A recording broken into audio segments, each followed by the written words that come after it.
Hello and welcome everyone to our cooking class this evening. Today we are cooking from our latest book, Creating Something Incredible, and we're all just loving this book so much. It's very beautiful. It's got heaps of pictures, stories behind each recipe. A lot of them are from just some really great chefs, and it's just, we're loving it so far. So we'll be talking a bit about that book this evening and sharing a few recipes. But to begin, I'll just let you know a bit of Zoom etiquette. If you could stay on mute, just so that everyone can hear the presenter. At the very end, you'll have a chance to come off mute and ask extra questions. But in the meantime, as you have questions, please feel free to put it in the chat. And there's a few consultants on this evening will be able to answer your questions as we go. Keep it fairly, like a little bit casual. We will also be sending out the recording tomorrow. So if you missed something or just want to watch it again for whatever reason, you'll have the chance to do that.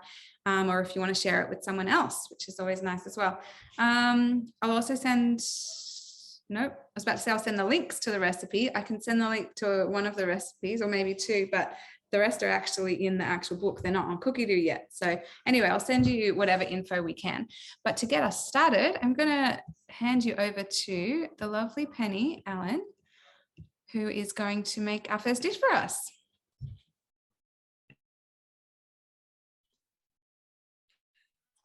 Hi everyone. Welcome to our cooking class. This is our new book, but I'm sure Laura will go through it. But it is the most amazing. What I am going to cook tonight is, if I can find my page, I'm going to do the Wholesome Meatball Soup by Jo Whitton. So if anyone's ever heard of Quirky Cooking, this is one of her recipes. This one's not on Cookie-Doo yet, so I'm doing it all manually. And I did another one today manually, the Cape Malay curry, which was beautiful. But I forgot how difficult it was to cook manually as opposed to with guided cooking. So bear with me while we get this one started. Let me just turn my computer around. Bring my Thermomix forward. Okay, so to start with this one, we've got 100 grams of almonds, a tablespoon of dried Italian herbs, except I've got a teaspoon in there, so I'll fix that. Half a teaspoon of sea salt, half a teaspoon of ground black pepper. So I'm just going to pop that into the bowl. Let me just get some more herbs.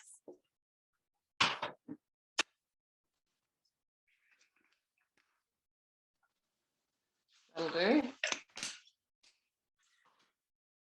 And then we're going to pop the lid on and we're going to mill that for... Sorry, I'm all over the shop with this manual book. 10 seconds, speed 10.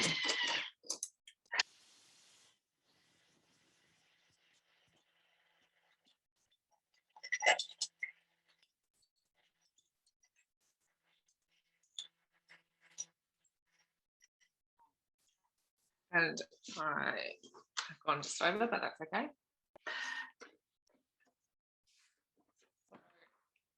It's milled quite finely. Next, we're going to pop in an egg.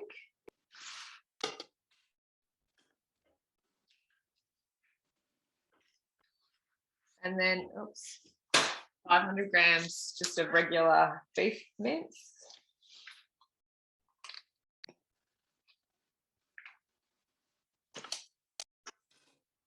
And then we're going to mix that 10 seconds on speed 5.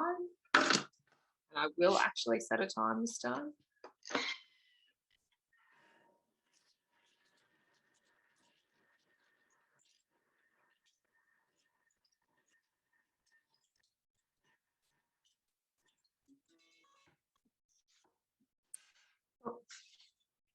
So then put our beef mince all mixed up. So that's going to become meatballs. The next step is to, with damp hands, shape mixture into 3 centimetre wide meatballs. So I'm just going to scrape that out of the bowl.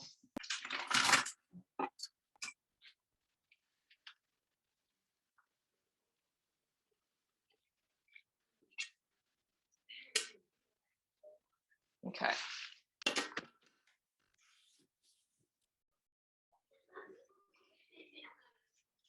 I guess about that big.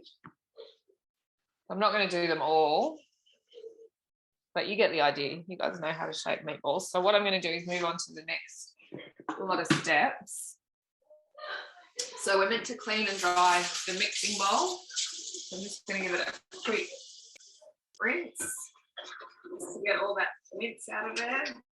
Just saying, something I do to shape my meatballs, because I'm not a huge fan of rolling them by hand, is I use my sorbet scoop and the spatula, and I kind of roll them roughly together with the scoop and the spatula.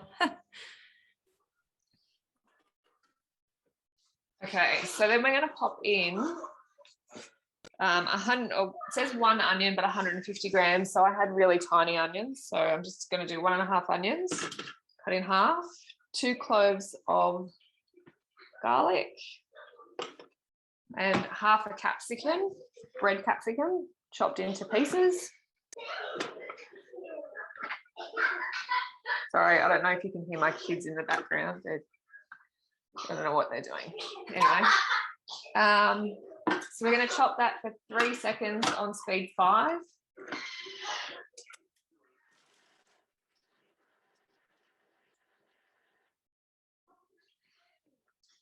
Then I'm going to add 30 grams of olive oil.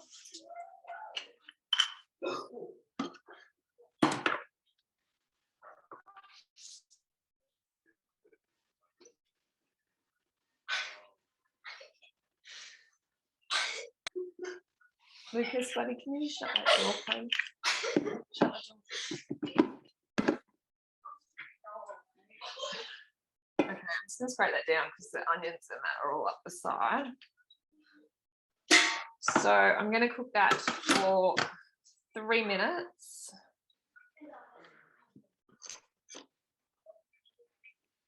On 100 degrees on speed 1. So while that's cooking, I might roll my meatballs. Laura, do you want me to play that other video? Or? Oh, that'd be great. Now's a good time for that. Yeah. Okay.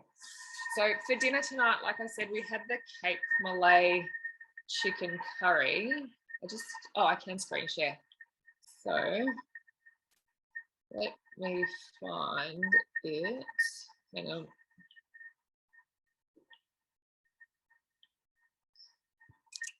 Sorry. That's okay. This is the beauty of virtual cooking classes, is we can pre-record things to speed up the demonstration process for you all watching tonight. You can watch a whole recipe in just a couple of minutes.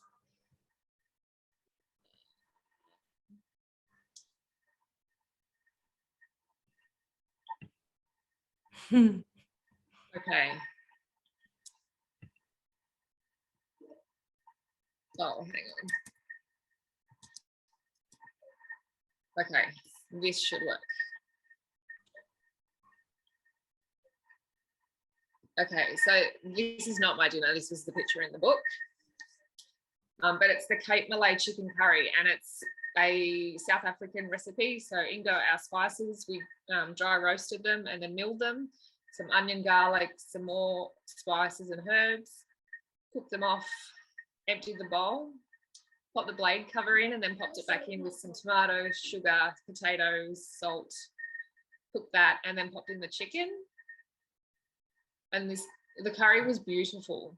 I thought it might be a bit spicy, but my 5-year-old who doesn't like chili devoured 2 bowls of it, so it was really nice. And then I made some yellow rice. So I didn't follow the recipe properly. This one's on Cookie Doo. You're meant to put sultanas in it and some cinnamon quills, but I didn't put that in. I just had the turmeric in there and some salt and some butter at the end. And it was probably one of the best meals I've had for a while. And even Thomas said, this is now my new favorite dinner, which really shocked me. But that was the Cape Malay chicken curry. And then our sauteing is almost done, as you can see. So what I'm going to pop in next is I've got 800 grams of tomatoes ported.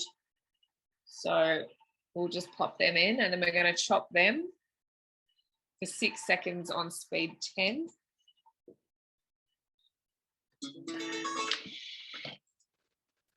So I'll just throw the tomatoes in.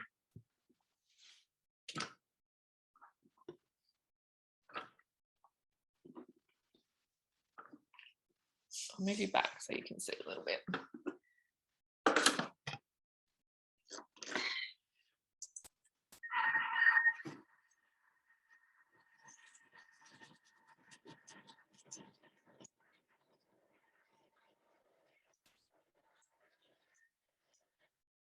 So then I'm going to add in some mushrooms as well. So 150 grams. It said button mushrooms, but my local shop didn't have button mushrooms, just cut mushrooms. So I just cut them in quarters instead of in halves. I'm going to pop them in. We are going to chop that for 3 seconds on speed 5.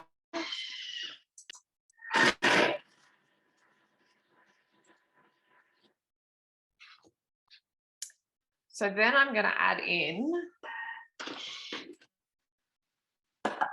some, I don't want to tip that up too much, but there's tomato paste, water, chicken stock, more Italian herbs, some honey and some balsamic vinegar, as well as some salt. No salt. So that will just go into the bowl. And then I'm just going to cook this. I'm going to add my meatballs into my varoma, and I'm going to stick my varoma on top, and it's going to cook for 20 to 25 minutes. But I haven't shaped my meatballs. So Laura, if you want to cut back to me once this is finished cooking, I'll show you what that's all like.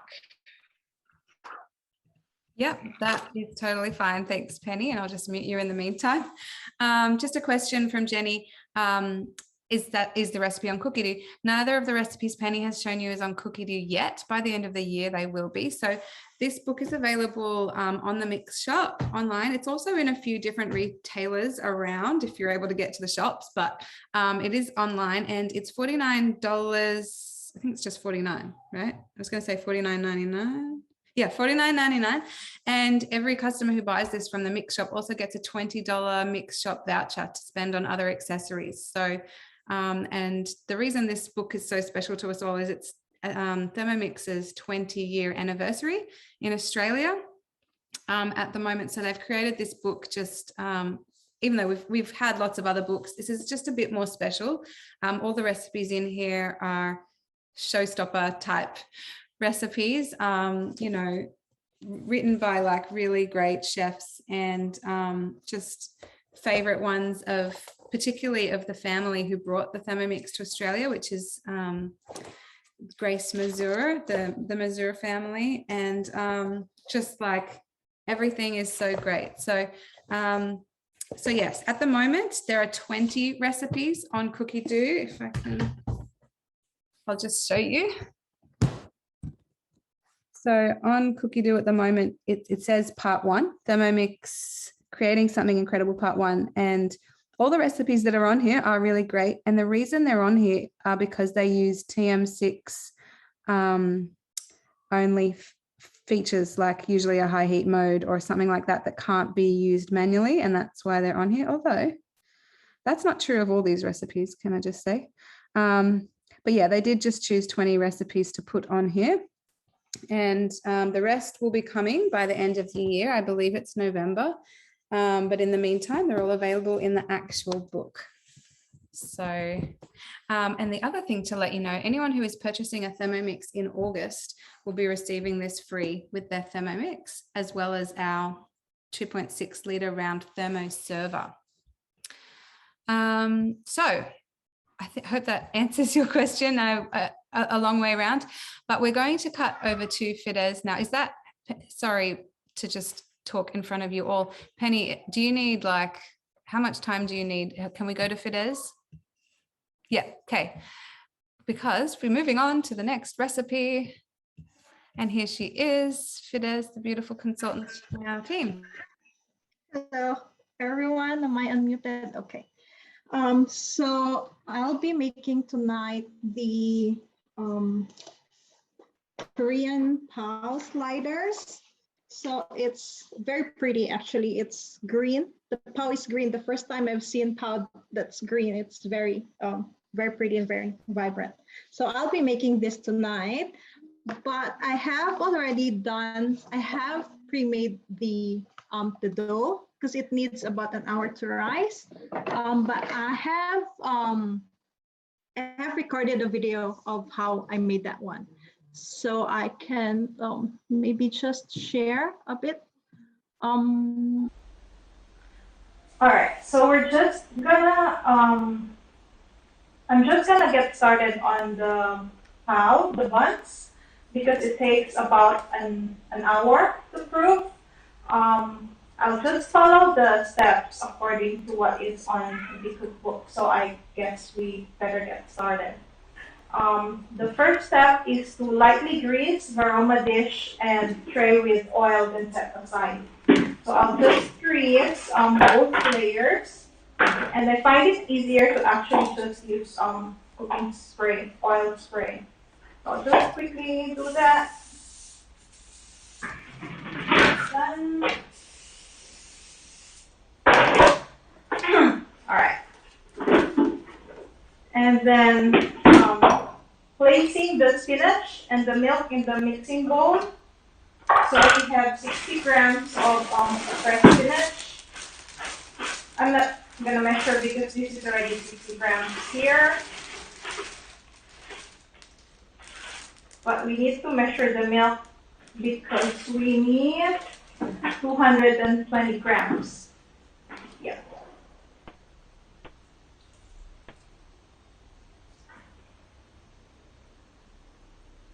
All right, 8 grams over, that's fine. And then blend for 30 seconds, speed 7. 30 seconds.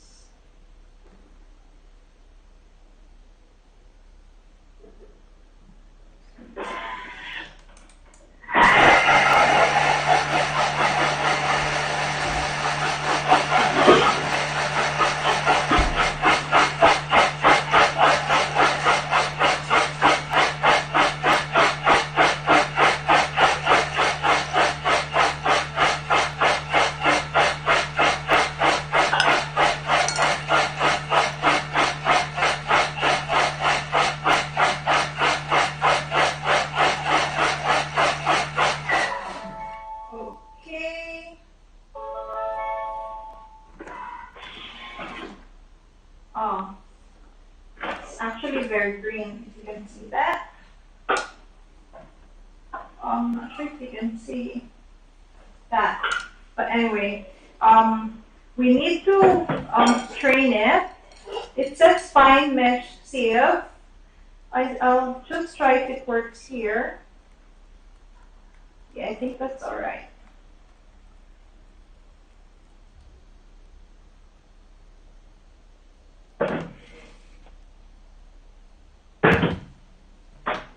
I'll just use the spatula to make it go faster. It's very nicely colored green.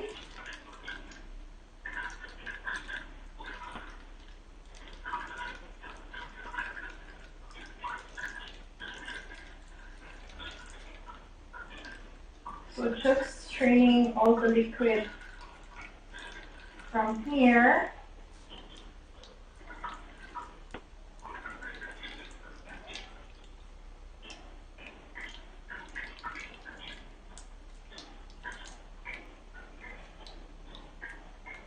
I think with the leftover spinach here, you could probably use it for like putting in soup or pasta sauce or like fillings or something.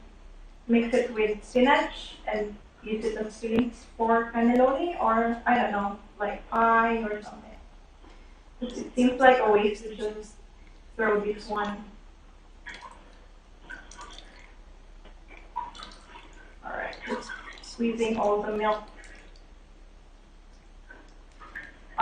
There's a tip in the cookbook that you can actually skip this one if for some reason you don't want you don't have spinach or you don't want it to look green. It's just gonna come up as like your regular tau buns. So I'll just grab something to put this one. Where to put this one?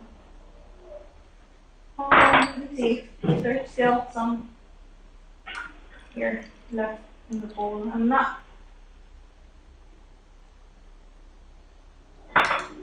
I'll just scrape a bit of the spinach. It's probably not gonna affect the bread as much, but yeah, I'll just get it up. Okay, some more over here in the lid. All right. So we need to put this back into the jug. Let's see how much is this one. Yeah, so just about 10 grams less. That's probably fine.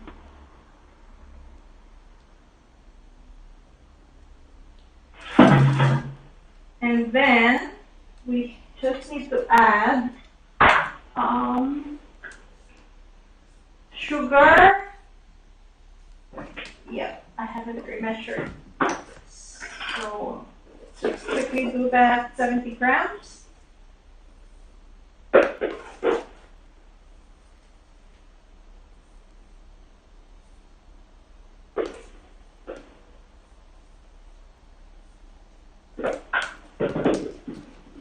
Teaspoon yeast, sugar yeast, 2 teaspoons of the yeast,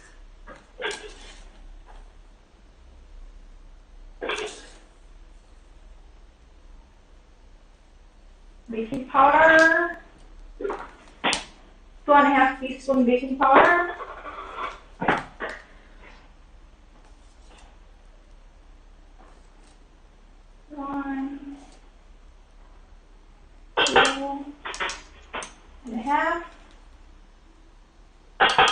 Yep. And then oil. How much oil? 20 grams oil.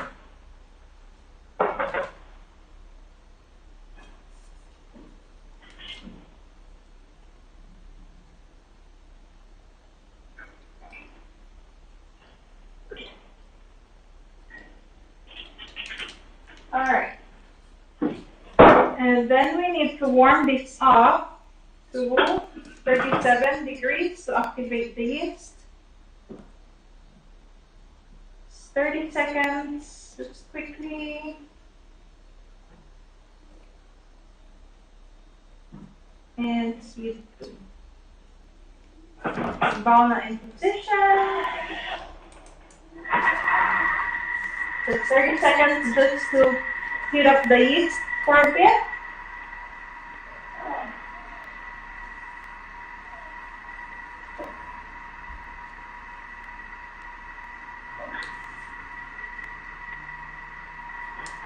And then we need to add the flour and a bit of salt.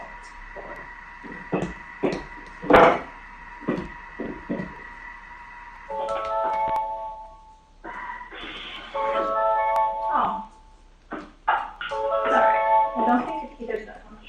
Anyway, so we need 400 grams of plain flour. That's a little bit of extra for dusting.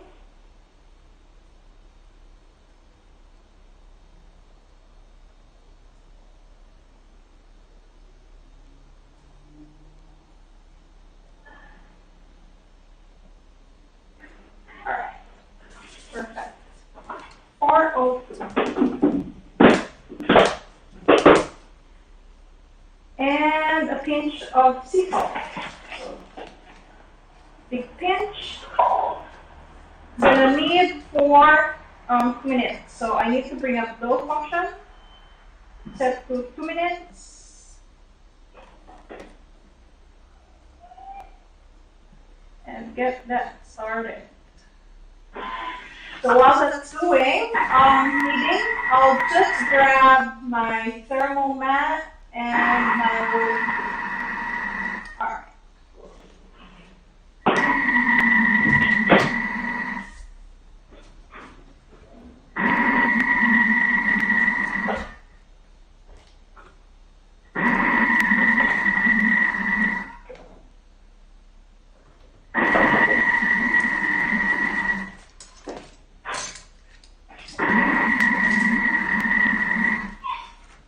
So the instruction would be to roll into 20 by 30.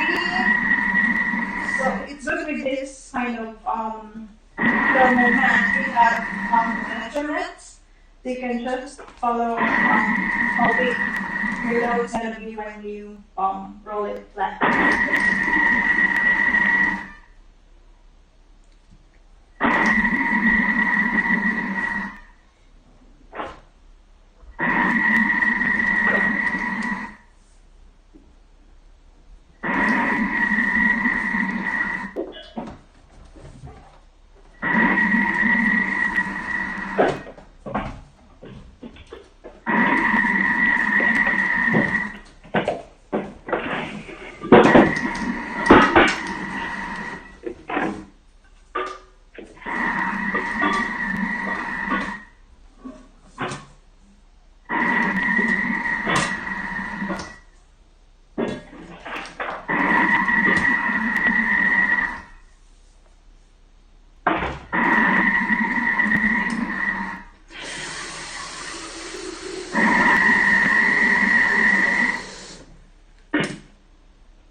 Beautiful.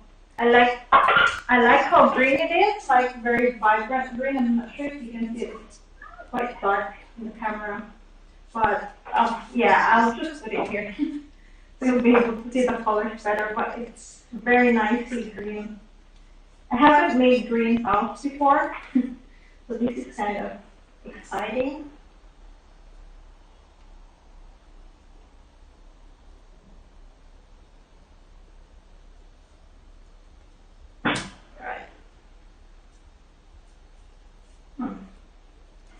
So 20, you need to roll it into a rectangle, 20 by 30 centimeters. So that would be 20 by 30, like that.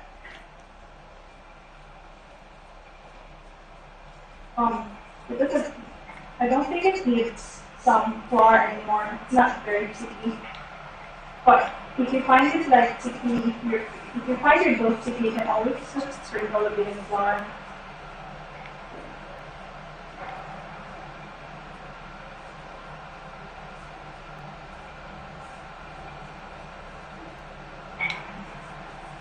I'm very bad at rolling the dough.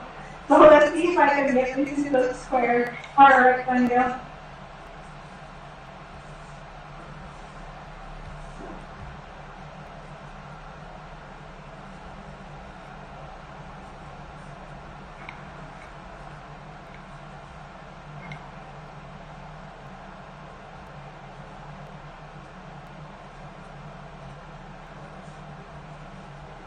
I think I probably need to roll it like, we need to cut this into 12 equal portions, I think, so that it's easier. I'll just make it a little bit longer.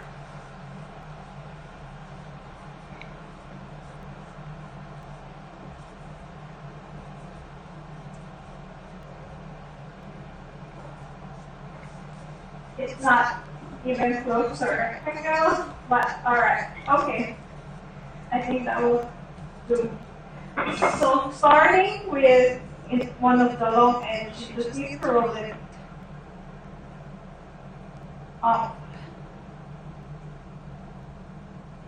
This is where I should have probably put in a little bit of flour. I'm just sticking to my mat. That's all right. Yeah, that's fine. Ah, it looks really nice. I'm really liking the color of this one. All right, so 12 equal portions. I'll just get my butter.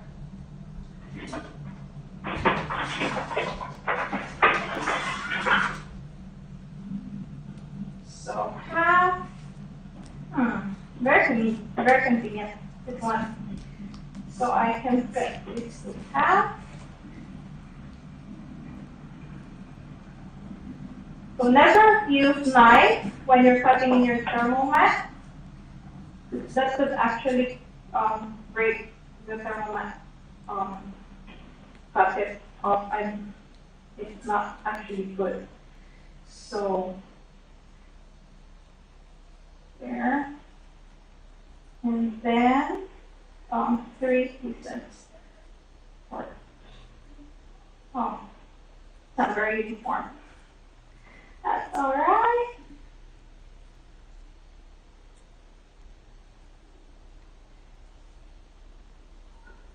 One, two, three, four, five, six. All right, so okay. So now we need to put this into your aroma tray. And it says cut side up.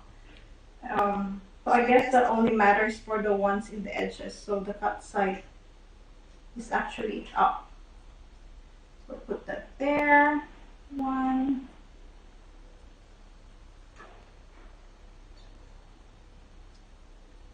It's very nice. I like the green. Very vibrant. 5. I think I'll put 5 at the bottom. We'll see if the top can fit the rest. Yeah.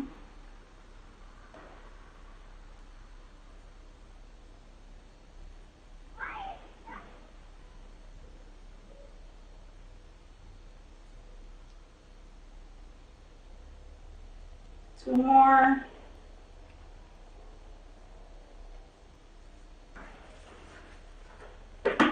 And you need to proof it for 1 hour or until it's doubled in size. So I took out my thermal server because I'm not sure if I have enough time to proof it. So what I'm gonna do usually when I'm proving, especially if it's winter or it's cold, I just use the thermal server, put some hot water or boiling water inside, and I put the varoma tray on top with whatever dough I need to proof inside. So it creates a little bit of a warm environment for the dough to rise. So I'll just grab my water.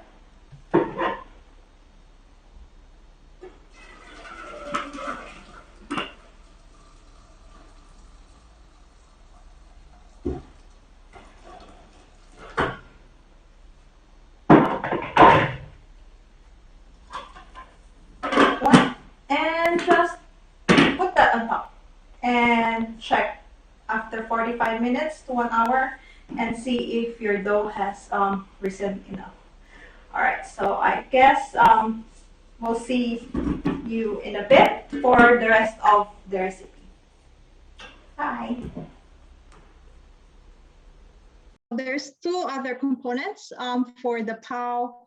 We have the patties, and then we have the spicy coleslaw. So for the patties, my Thermomix has turned off. So we need, I'm not sure if you can actually see the ingredients. It might be too small, but I've just put it there on my screen, just in case you can see that. So for the patties, we need spring onion, carrots, and olive oil in the mixing bowl. Need to measure the oil, 20 grams.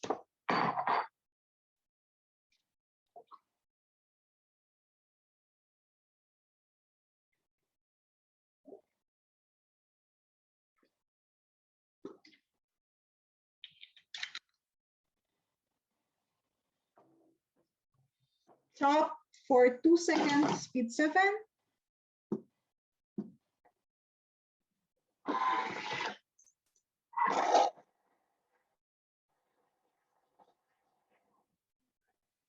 Then cook for saute for 3 minutes, 100 degrees.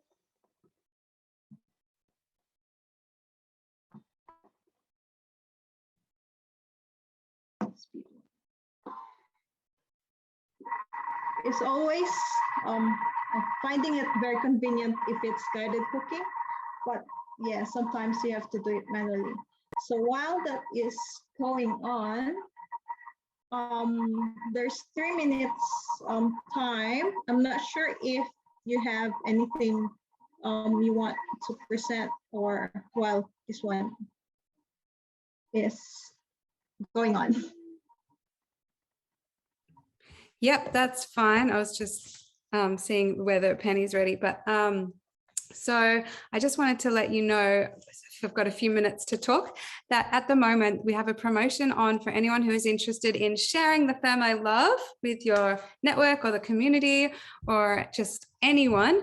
We have half-price business kits on at the moment for anyone who wants to come join us as a consultant, and you can join our team, and all the training is free and provided and fun, and like it's very I don't know, it's a very good culture we have in our Thermomix team and in our branch, and you're definitely well supported along the way. So no matter where you are, even we have some people start as consultants who don't even have a Thermomix yet, but in all the training and the process of all that, it all comes together really nicely. So at the moment, we are mostly running our businesses virtually, and we have some consultants who run it over social media, and others do Zoom demonstrations like this. Hopefully once lockdown's over, we'll be able to get back out there in people's homes as well. But it could be a good time just to have a look at and check it out. We have info sessions that we run. It goes for about half an hour over Zoom. We have 2 a week, so one's in the day and one's in the evening, and you can just jump on and get all the info about what's involved and what the reward program is like. You can find out how much money you'd make on the side, or how to even earn a Thermomix if you don't yet have a TM6. You can actually earn it by becoming a consultant as well. So if you're interested in that, I'd love you to get in touch with your consultant or myself, and I can help you get the ball rolling there, or at least give you the Zoom link and to join one of our info sessions. But I guess for most of us, we all have different reasons why we've joined and why we've stayed. For me, I actually wanted to earn my Thermomix, and that was 12 years ago this month. I wanted to just earn it, and I wanted to be a consultant for 2 months. I already had another job. I had 2 kids. I did not want this to become a thing in my life. It was just going to be a quick in and out because I didn't want to pay for my Thermomix. We didn't have 36 months interest free back then. There weren't other great payment options. So luckily, because otherwise I may not have joined. But once I started, I just realized how awesome this business is. The hours are super flexible. Well, like I choose them. And it's fun, and working is usually smiling and happy and eating and cooking, but being really rewarded as well. And the company is really generous. So it may be something you want to check out. And all that being said, I'm going to push you back over to Fidesz. Oh, still on mute. Okay, so this is finished sauteing, but it needs to be cooled down for about 5 minutes before adding the rest of the ingredients in, like the meat and the spices. So while I'm waiting for this one to cool down, I'll just get started on the spicy coleslaw. So this one's just really quick. I'll just grab my other bowl. So handy to have extra. So you can just quickly switch between different dishes. So with the coleslaw, we'll be needing carrot, spring onions, and capsicum. So everything in the bowl. 2 to 3 seconds, speed 5.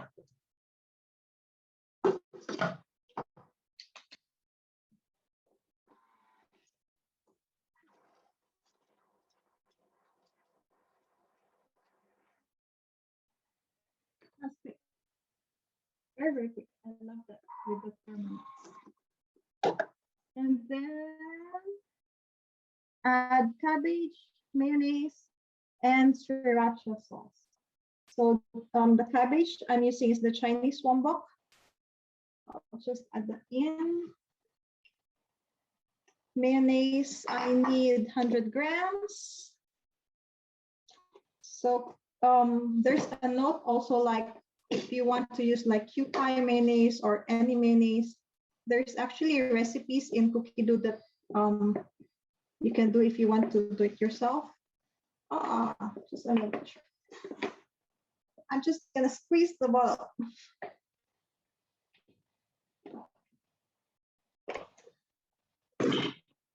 And then 1/4 teaspoon sriracha, but we like it a bit spicy, so I'll add a little bit more. That's it. And we need to mix this 2 seconds, speed 4.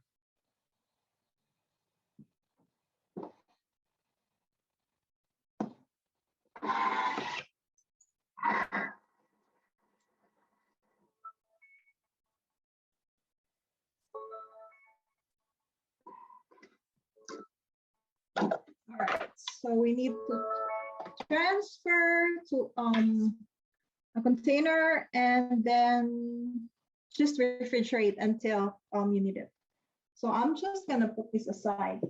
I'm not sure if the other bowl has cooled down enough because it's not even like 5 minutes since I set that one aside. I think it should be all right.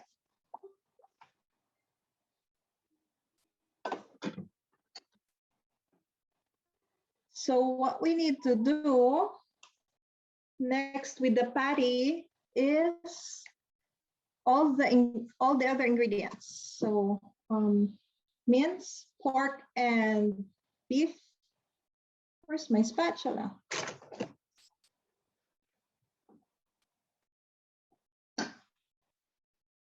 Breadcrumbs,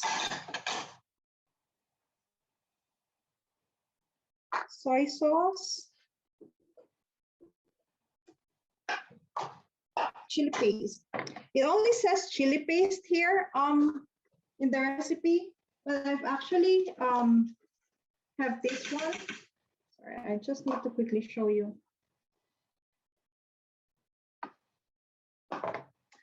This is the one that I got from Woolies. It says Gochujang chili paste. I think it's kind of like a Korean chili paste because I saw it on another recipe, Korean fried chicken, that uses this one. So I wanted to see how this one would turn out as well. So that one, sesame oil, brown sugar,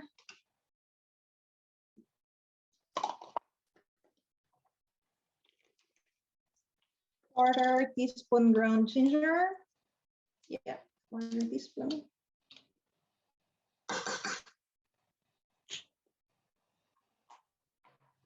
Ground black pepper.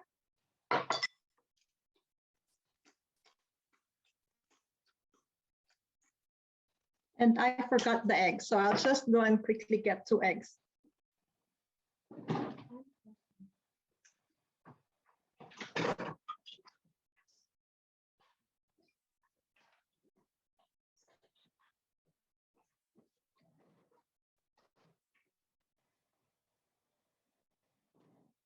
Okay, so I need 2 egg yolks. Just quickly.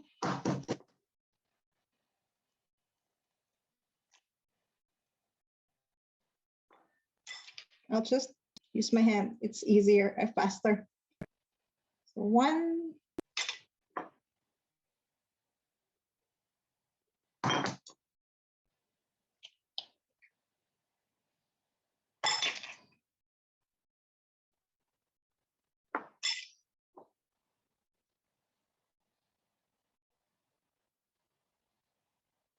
One second.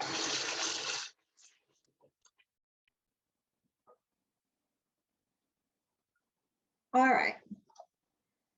And then we need to combine speed 4.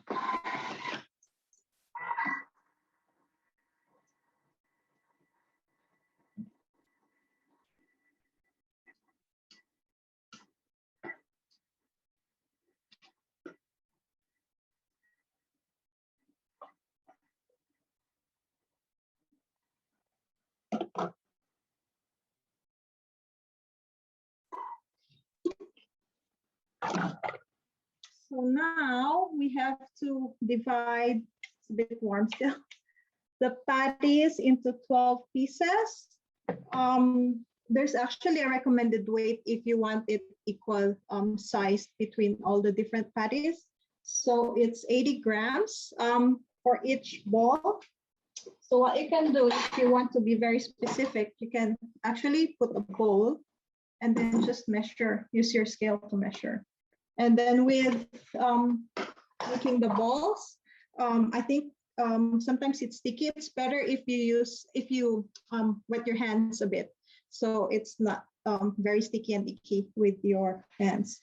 So I'll maybe just do that for a bit, because after this one, we just need to put cook the pao buns and cook this one over the stove, like fry it a bit. So I'm just gonna the buns, and then maybe you can come back. Yeah, we'll come back to you. No problem. It's all ready. Yeah. Great. Thanks, Perez. Okay, so our meatballs are finished. So what I am going to do is,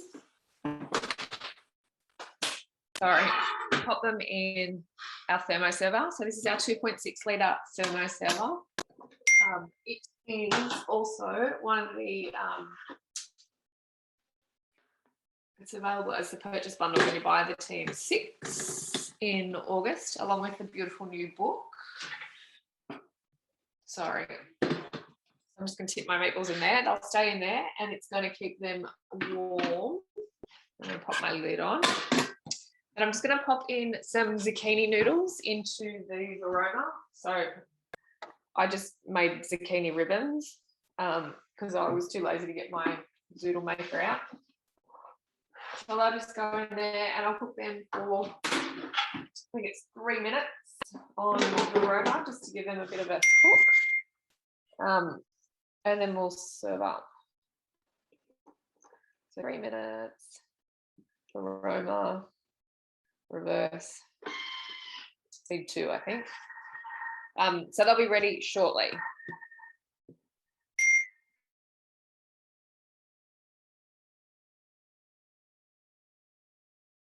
Sorry, I was trying to find my unmute. Do you want to share your other video now, Penny? This is pretty amazing. So in this book, there's a recipe called the Showstopper Cake, and it has, is it 4 different elements? I don't know. It was incredibly difficult.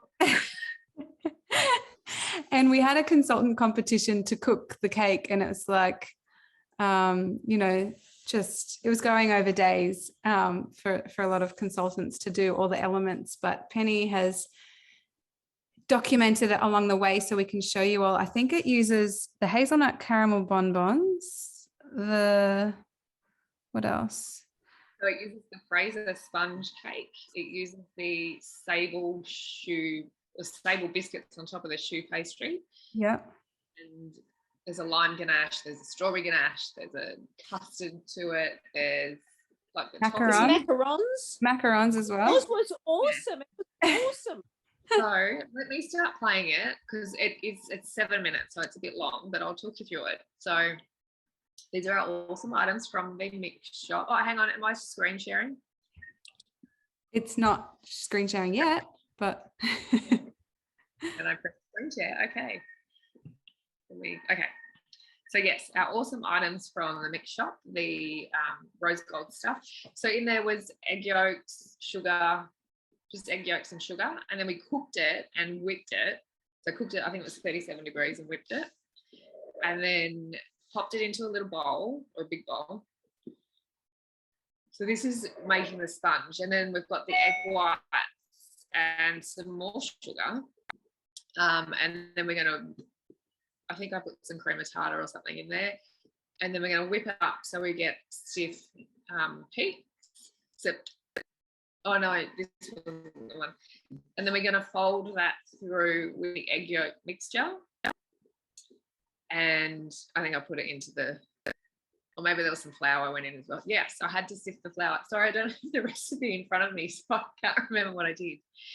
And then we put a bit more batter in and some vegetable oil, which I thought was weird. And then we fold that back in to the mixture. And then it goes into the cake tin. And it makes two, and they're quite, I don't know, they're maybe about an inch high, maybe not. So that was the sponge cake. Now we're doing the custard for the middle of it. So that's like gelatin leaf or leaf gelatin. We're going to pop that into some water.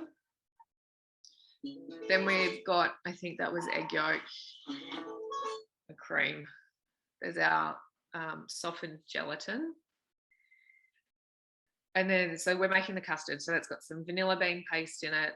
And then we pop it all into a bowl and we put the plastic wrap over the top so we don't get the skin on top of the custard.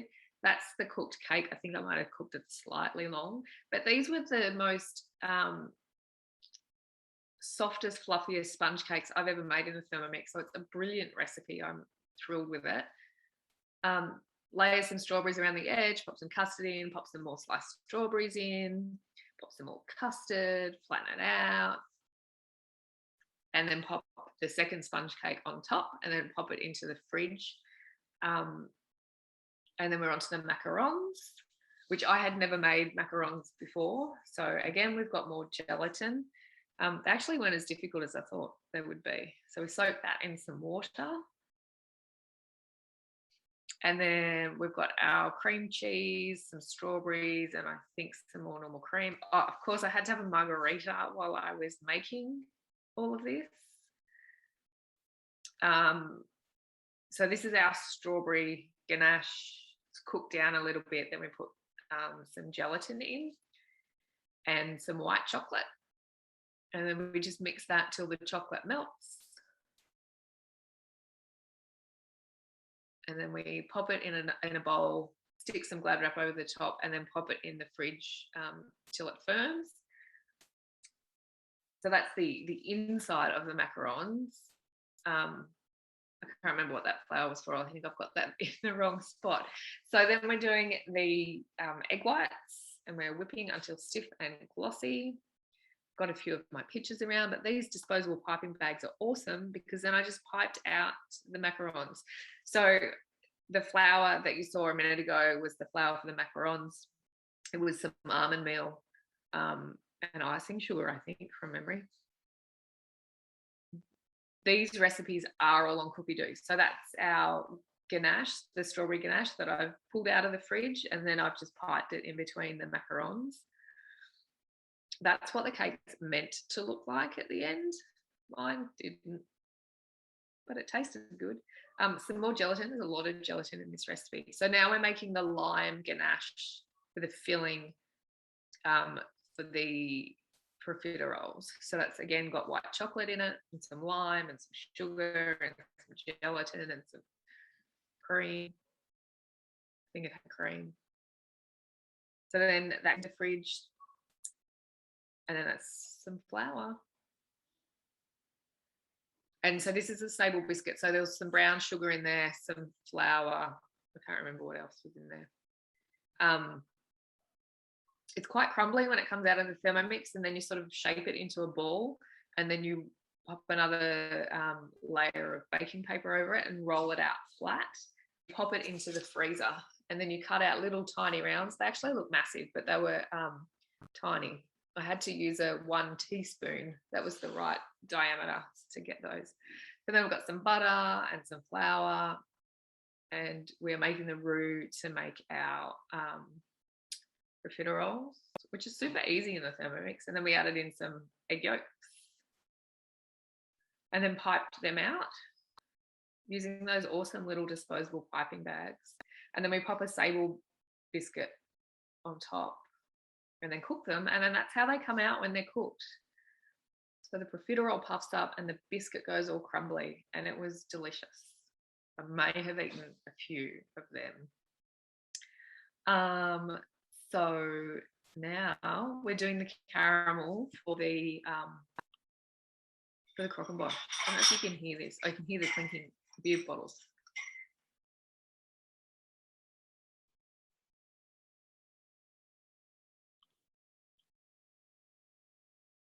So it just sort of cooks and darkens up a little bit. You've got to be really careful with this. Because it's really, really hot. So be very careful. And then we tip it into another bowl, sit that bowl inside a bowl of hot water, and then you assemble your mini crock and bosh, which was a bit disastrous, but it worked. And that's our sponge cake. And then I popped some icing sugar over the top, popped the crock and bosh on top, and the macarons around the side. And we ate it. It was delicious. Loved it. I don't know if I'd do it again. It was very time consuming. So if you've got a lot of time being in lockdown, give it a go and let me know what you think of it. I think it looked amazing, and you're selling yourself short there. But just a tip for anyone who, you can just make 1 or 2 elements and eat it as a snack too. You don't have to make the whole cake if you think that's too ambitious. But yeah, that's like, well done to you, Penny, because a lot of us didn't even bother. I would definitely do the sponge cake again. That was amazing. It was probably the best sponge I've ever eaten. Well, that's really great to know. That's a good tip. Now I'm just going to plate up this soup. So what I will do now is pop in my zucchini noodles in the bottom of the bowl, and then I will grab meatballs, pop some meatballs into the bowl.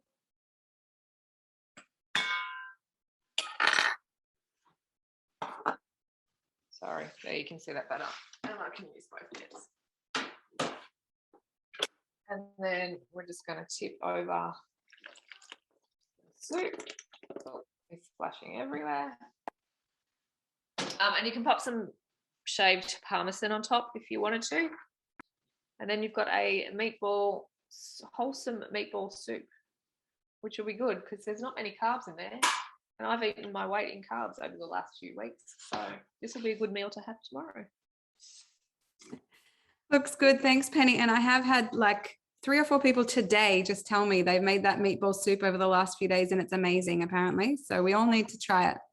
Yeah, definitely. Great. Okay, we're going to quickly go. Thank you so much, Penny. We're going to quickly go over to Fidesz, and then I'm going to show you a recipe in just a moment. Hello, little extra people in the kitchen. I have a helper. Children always welcome. And thanks to all of our audience for being patient with us all. We're all amateur cooks here in our own homes with kids around. So yeah, you're doing well. So what I'm doing now is I have popped the paws in the back in the Thermomix, steaming in the varoma. So I put 500 grams water, 15 minutes varoma, and it should be done in like 2 minutes. But what I've done with this one as well, what he's done is he's finished all of these balls, but we just need to fry it a bit to cook it. So we'll do that, and maybe Laura can show her video while we're doing that. Great. Thank you so much, Fidesz. Okay, so I've, yeah, and Penny, tell us how the soup is. Ros is asking in the chat too. I think she was going to have it for tomorrow night's dinner. She's a step ahead. Oh, she's tried it. She says it's great. So I had to do a pre-record because the recipe I wanted to show you has lots of gaps, and it was just going to be easier if I did a pre-record so that I could show you without the waiting around. So here is my video. And Hello, sorry, that's my computer saying hello. it's all good. Oh, I'm going to show you now how to make the pull-apart pizza sun from our new Creating Something Incredible cookbook. It is also on. Wait, something going wrong. Can you see that video? Could you see that? Yes. Just a still picture at the start. It hadn't actually begun, and it's quite fast. Oh, I think I was talking fast. Oh, what is happening? Okay, sorry guys. Just the technology today is just failing us. Okay, take two. I don't know. I'm using a different computer to what I usually use, so it's just freaking me out. Okay, here we go. I'm going to show you now how to make a pull-apart pizza sun from our new Creating Something Incredible cookbook. It is also on Cookie Do. So we will just get started. Put the book away because I'm going to use guided cooking. So just press start and I will worry about that.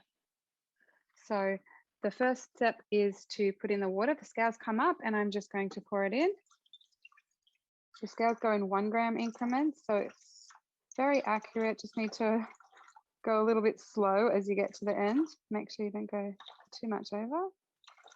Oh, perfect. It's great. Okay, so I've just got some water in. This is a really basic dough first to start with.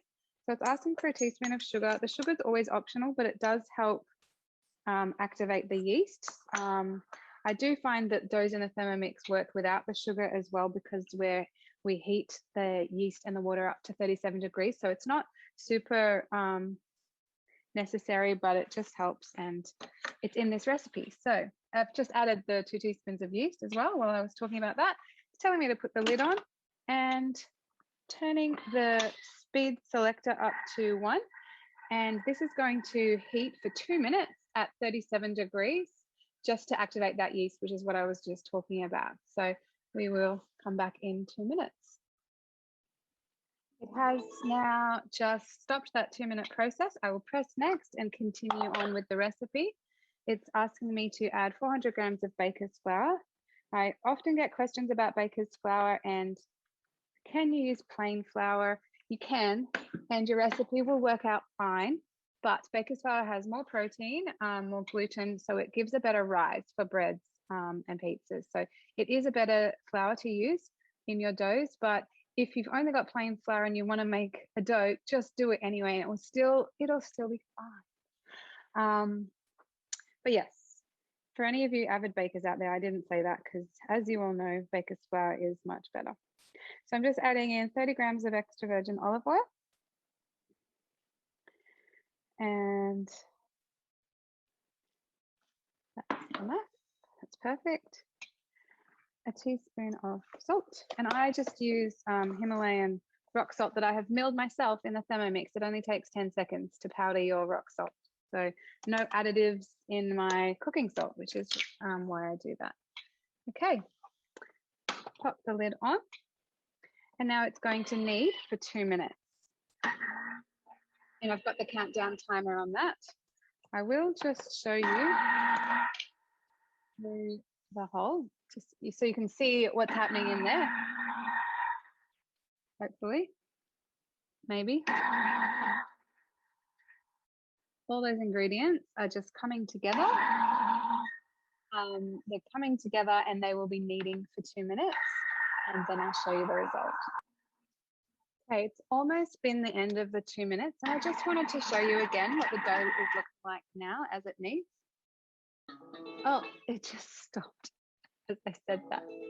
Well, I'm about to show you the dough anyway. That's hilarious. Okay, so that's what the dough looks like. If you tip your bowl upside down and twist the bottom of the blade, you can see what I mean there, the bottom of the blade piece.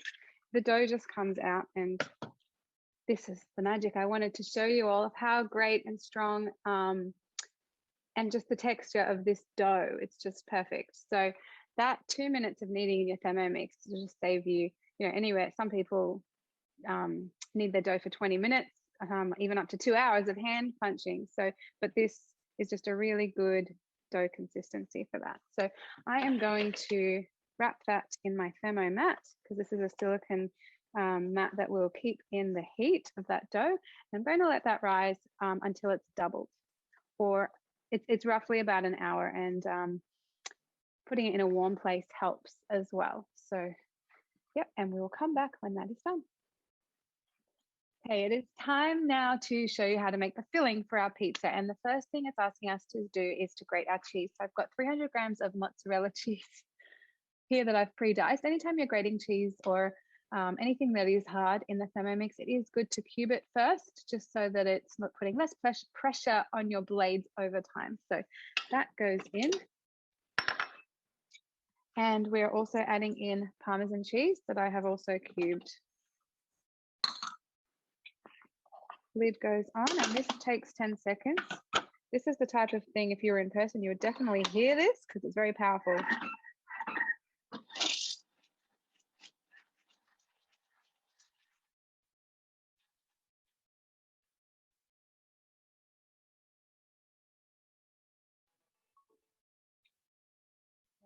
So we're going to scrape, sorry, banging the computer.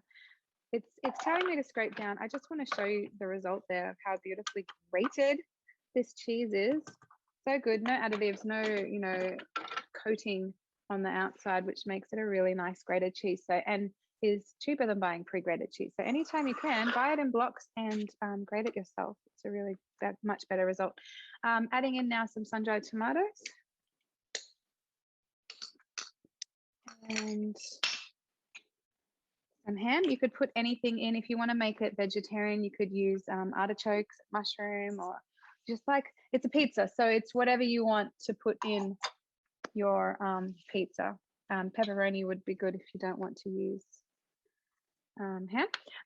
Now it's asking for tomato paste, and I just wanted to show you, I've made this tomato paste in the Thermomix. There's a recipe on Cookie Doo just called tomato paste, so you can make your own.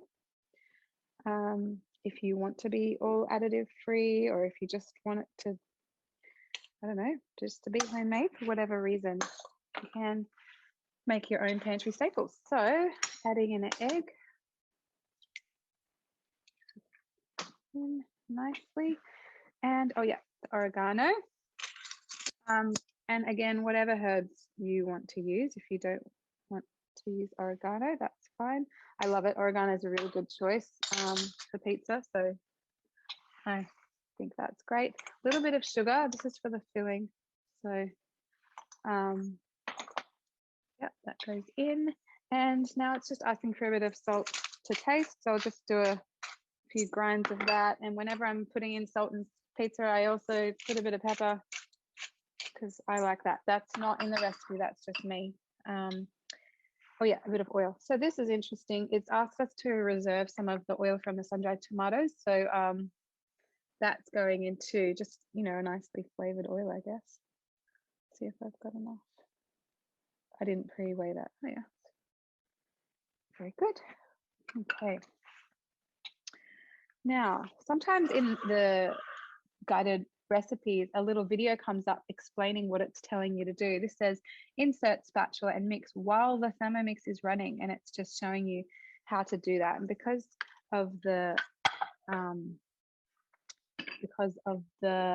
collar, I think they call it, on the spatula, your spatula will never reach the blade. So that's safe to do just with your Thermomix spatula. So I've got that in.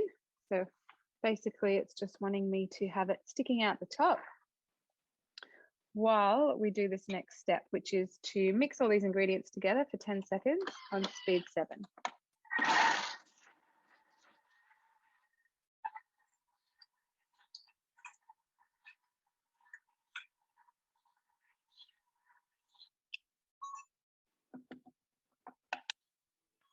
Not so good. So just finding a bowl I can put this in. I'm using the bowl from the sun-dried tomatoes. That's okay. Okay, it's telling me to set that aside. Well, actually, I know from ahead in the recipe, I need to put 1/3 in here and 2/3 in there. So I will do that now. And I'm just going to roughly eyeball that. So that's what we have. The filling kind of looks like a rough chunky dip, I guess, that kind of texture. Looks good. And it looks like it will be easy to work with. Did I mention I've never made this recipe before? I actually wanted for this class tonight, I wanted to show you how easy it is to make this, even if you've never practiced it before or don't know what you're doing. I am really not a chef. I am not an expert in the kitchen. That's why I love the Thermomix. But these are the types of recipes that I know if I've seen someone else do, I'm much more confident doing it myself. And that's why I thought I would show this recipe for you guys as well. So I've got 2 bowls of my filling. I reckon it's about a third. I could probably put a bit more over here. And that one I want to pack in. That is going to be the sun, the center of the sun. And this one we will work with as well. Okay, getting out of the way, because now we're going to work with our dough. I need to make some space in my kitchen. I'm not going to, do need to put the oven on.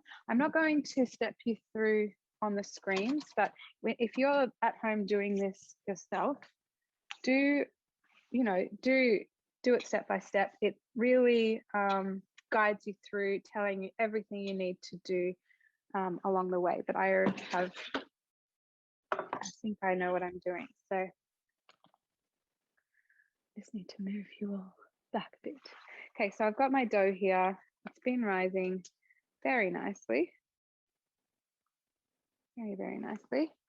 And I am going to just quickly rinse out my spatula. It actually wouldn't matter if you got a bit of the filling on this dough, because that's what we're about to fill it with anyway.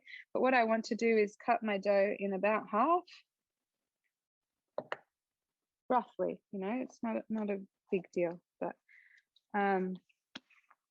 and roll it out. We want 30 centimeter rounds. So your silicone bread mat is really good for that because it has the measurements on it. So I am just going to roll that out. I am not Italian. I am not a pro at rolling dough, but this dough is quite good to work with. I also know it wouldn't matter if it was a rough circle. My family won't mind. So just do our best here, really.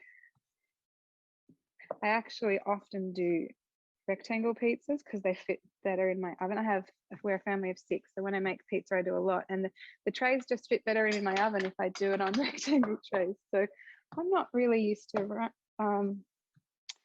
doing it round, but I reckon the bread mat has helped me do a pretty good job of that.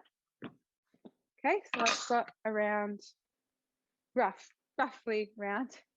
I'm going to set that one aside and roll out another one, and you don't need to watch me do it. I've rolled out both of my pizza doughs now. I've got one over there. I'm going to get that center of the sun there and put it as much in the middle as I think. Hopefully you can all see what I've done there, and just kind of see if it'll come out. Oh, how lovely. That's the center of our sun. It looks very tall. And so now we're going to put the rest of this around the edges, like you can see in the picture on my screen, if you can see that. We'll see how I go. And then I'll put the other dough over the top. So this recipe was included in this book. Each recipe in this book has had a little story for Grace, who is the founder of Thermomix in Australia, the one who brought it here. And she tells the story about in the morning when her grandchildren come in to say good morning. They say, "Good morning, Grandma." They say it in Polish. I don't know. She's told the story in Polish. "Good morning, Grandma. The sun is awake." And they talk about the sun, and then whenever life's rough, it's like, it's okay, the sun will come out again tomorrow. And it just has some meaning to her, and I love that. And I think that's not just a story for Grace. I think that's a story for all of us. We all like to look to the sun and be bright and happy and get through hard times by knowing that the sun will come out again tomorrow. So I liked that story, not just for her, but for me as well. And my kids come in and wake me up in the morning and they open the blinds for me and we look at the trees and yeah, the birds are up, tweeting, the sun's up. Okay. This is looking a little rough. But it's okay. I'm going to steal some from over here and put it over here though. Yeah, okay. Oh, it looks pretty good. I am just going to make it a bit taller to sort of match what I think the picture there is. But I'm quite happy with it. Rogue piece of ham. Okay, I'll show you what I have made here. Just quickly rinse my hands. Can you see? Better if I do that. Okay, so you can see what I've created. And then, so yeah, I will show you this next tip of what the recipe says to do, which I think is a pretty cool tip, is to get this round, see if it'll work for me, over your rolling pin, and then place it over your it's sticking a bit.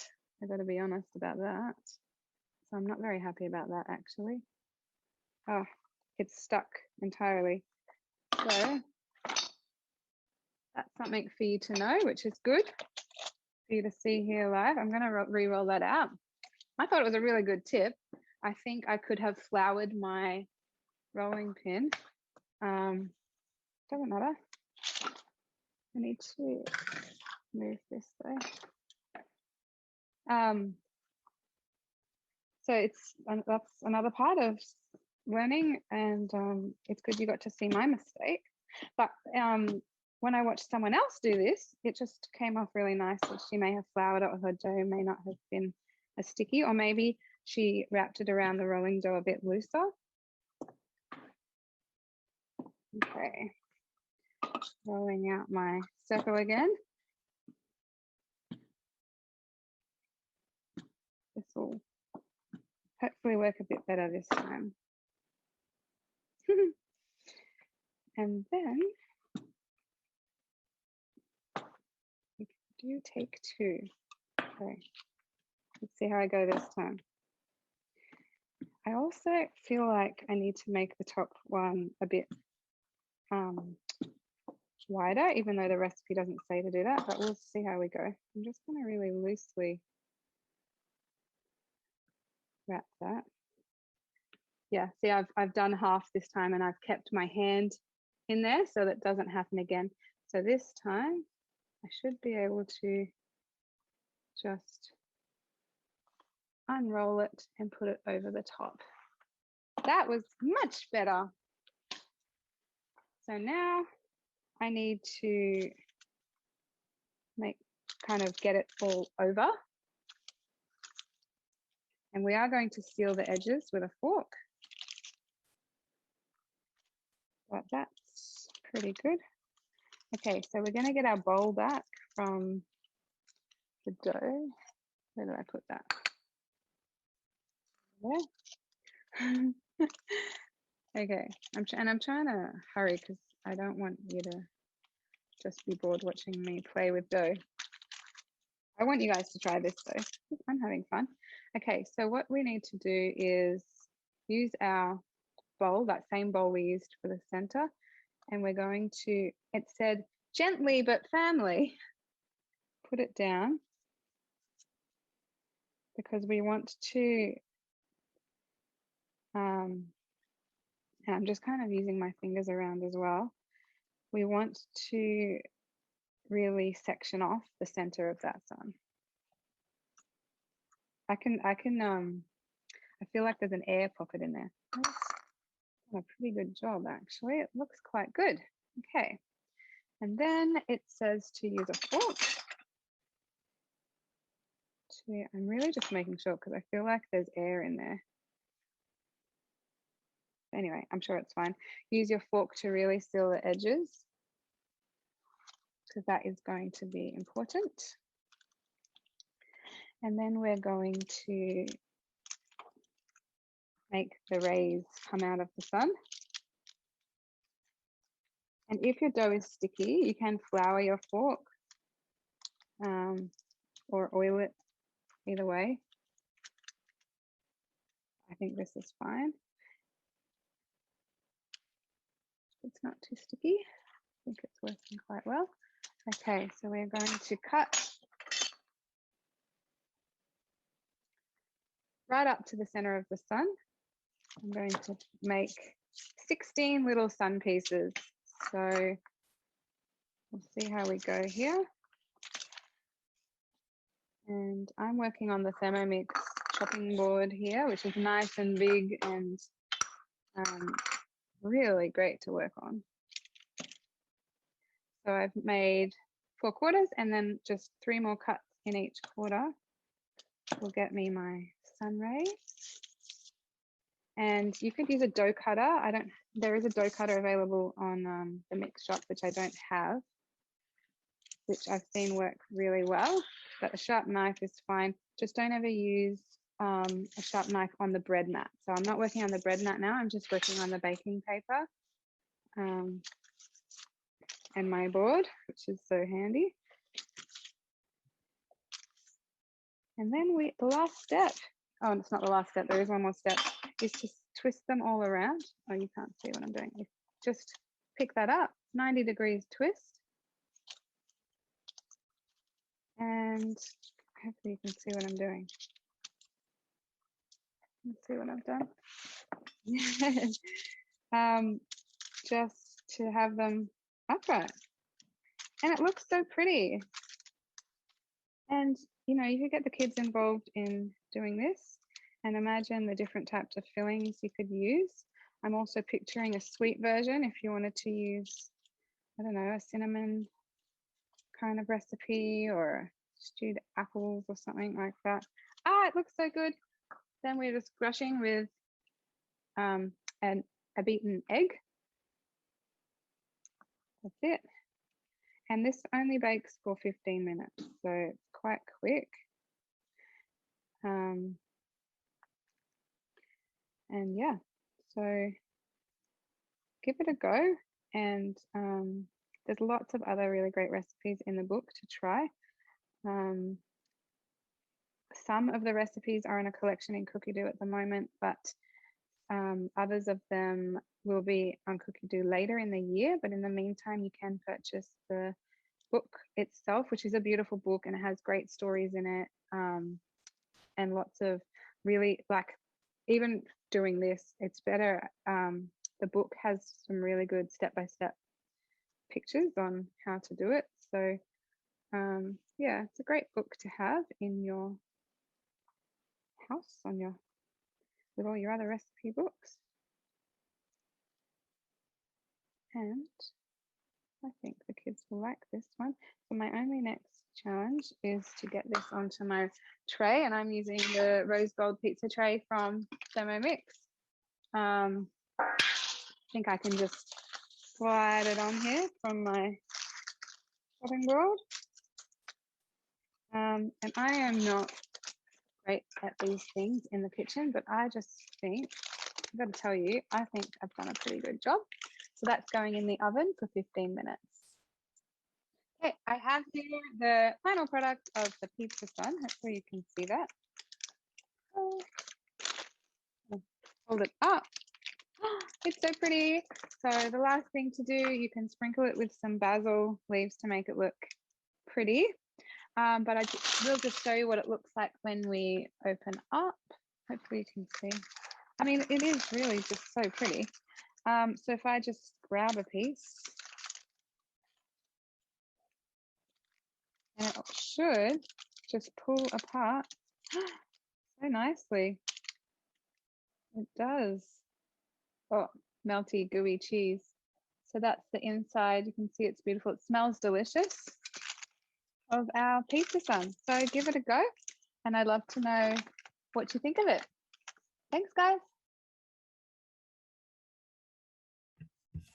Okay, so just catching up, reading what's in the chat. I couldn't see that while the video was showing, but I think I hope you guys give that one a go. It's on Cookie Do and also in the book. And we will go over to Fidesz to see. We're almost done, but we'll go see the end result of Fidesz's bao buns. Looks so good.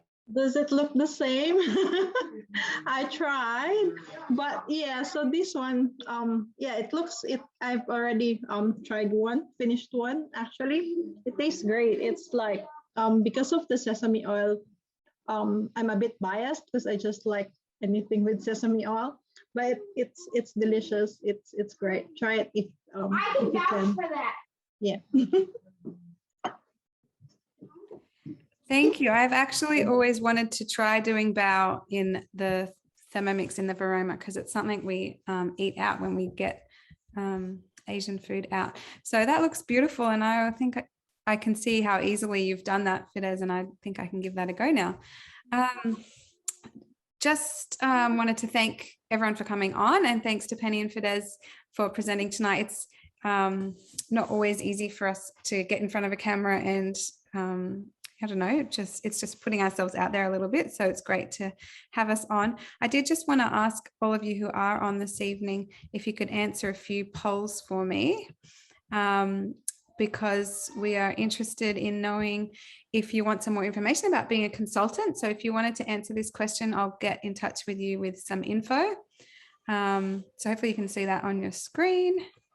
And there's just I think two more questions after this one. Have you already started eating it, Fidesz? Is it good? Yes, it's great. I love it. That's cool. Okay, moving on to the next question. Oh, no, sorry. And we haven't really even talked about the fact that you can host your own cooking experience. At the moment, it's very easy to host. You just invite 2 people to join you on a Zoom cooking experience or on one of our Zoom cooking classes. We have lots of cooking classes coming up. So if you invite 2 friends to join you on one of these Zooms, you can actually qualify for a host reward. So let us know if you're interested in that, or ask your consultant to tell you what the host rewards are, and we can get you more info about that as well. There are some great options, including the mats and the thermo servers. So yeah, if you can answer on the screen. And I'm going to end that now because I'm trying to rush through. But if you haven't answered yet, you can always get in touch with us. And the other thing to let you know is we have heaps of good payment options for the Thermomix. If anyone is interested in investing in a Thermomix, to let us know so we can help you get the payment option info. We have 36 months interest free. It works out at less than $17 a week to have a Thermomix on your bench, which is great. And another one is that you can earn a Thermomix. We also have another payment option that splits it up over 3 months, or we have just one-off payment if you want to get it out of the way. So lots of options there to get a Thermomix. But yeah, thanks so much for being on tonight. I will stay on. For anyone who has questions, feel free to come off mute and talk to me or put your questions in the chat. Yeah, and I'm just catching up on some of the chat. Thanks for all your comments and questions in there as well. And I'm glad you have all enjoyed it. Thanks, Jenny. Thanks, Lynn and Roslyn and whoever KR is. Thank you. Yeah. Oh yeah. Thank you. Yeah, so that's the end of our class. I will end the recording so that you feel comfortable coming off mute if you want to.